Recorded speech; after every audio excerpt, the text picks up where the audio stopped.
გამარჯობა, მე ვარ მალიმა ჩიხლაძე, მედიცინის მესამე კურსის სტუდენტი. მე ვარ თეკლა გაბისკირია, ასევე მესამე კურსის სტუდენტი და მალიმასთან ერთად საფულის სტაჟრობა გავიარე პოლონეთში.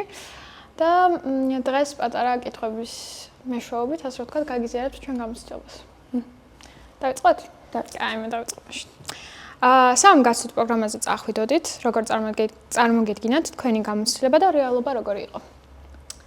თავდაპირველად მეგონა, რომ გასვით პროგრამა იქნებოდა რთული, ასევე დამიჭირდებოდა პროფესორებთან ურთიერთობა, მაგრამ რადიკალურად განსხვავებული სიტუაცია დაგვხვდა, რადგან პროფესორები დაგვხვდნენ ძალიან თბილად. არა მარტო პროფესორები, რეზიდენტებიც და იქ იმყოფებოდნენ სხვა სტუდენტებიც, რომელთანაც მოგვეცა იმის საშუალება, რომ კომუნიკაცია დაგვემყარებინა, უკეთესად გაგვეცნო არა მარტო ჩვენი სტუდენტები, არამედ მათი კულტურაც. ანუ ისეთი რთული არ იყო, როგორც გეგონა. დიახ. ოკეი. როგორ ფიქრობთ? ამ გამოცდილებამ როგორ შევცვალათ პირადად ან აკადემიურად? ხედავთ ცვლილებებს ერთმანეთში? ჩემი აზრით, ჯერ მარტო ისიც არის, რომ უბრალოდ გავიზარდოთ აკადემიური კუთხით, იმიტომ რომ გამოცდილება მივიღეთ საკმაოდ დიდი და საზღვარგარეთ მაინც უცხო ექიმებთან ინტერაქცია ცალკე თემაა, მაგრამ ამასთანავე ჩემი აზრით ყველაზე მეტად ადაპტაციის უნარები განგვივითარდა. ჩემი აზრით, კაი გაგავიბრთ. გავაგივიდა კარგად ეს გასული პროგრამა. კაი. რომელი საგანი ან პროფესორი დაგამახსოვრდათ განსაკუთრებით და რატომ? განსაკუთრებით დამამახსოვრდა ყბასახის დეპარტამენტის უფროსი პროფესორი. ეგ პროფესორი იყო ის პირველი ადამიანი, რომელმაც ყველაფერი სრულად სხვა კუთხით დამანახა.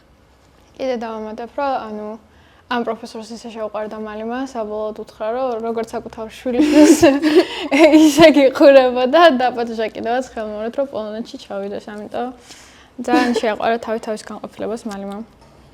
ორივე მისწავლეთ საზღვარგარეთ. რა განსხვავებები შენიშნეთ საქართველოსთან შედარებით? განსხვავება ჯერ ის, რომ კულტურულად ძალიან განსხვავებული ხალხი ვართ, პოლონელები უფრო ასე ვთქვათ, სხვანაირი ადამიანები არიან ჩვენგან განსხვავებით, უფრო პუნქტუალურები, განსაკუთრებით მომეწონა ექცნებს და ექიმებს შორის დამოკიდებულება, იმიტომ რომ იქ თითქოს იერარქია არ იგრძნობოდა, ორივე იყო კოლეგა, ორივეს ერთნაირი დონეზე შეეძლო გადაწყვეტილების მიღება და იგრძნობოდა, რომ ექიმი თავის კოლეგას ძალიან დიდ პატივს სცემდა, ენდობოდა და იმდენად თბილი ინტერაქციები ჰქონდათ ზოგადად ერთმანეთთან, რომ ხშირ შემთხვევაში მეგობრული გარემო ხვდებოდა, ვიდრე რაღაც ასე ვთქვათ, დაძაბული, მიუხედავად იმისა, რომ ოპერაციები რასაც ვესწრებოდით, საკმაოდ რთული და სერიოზული იყო. რა რჩევას მისცემდით მომავალ გასვლით სტუდენტებს?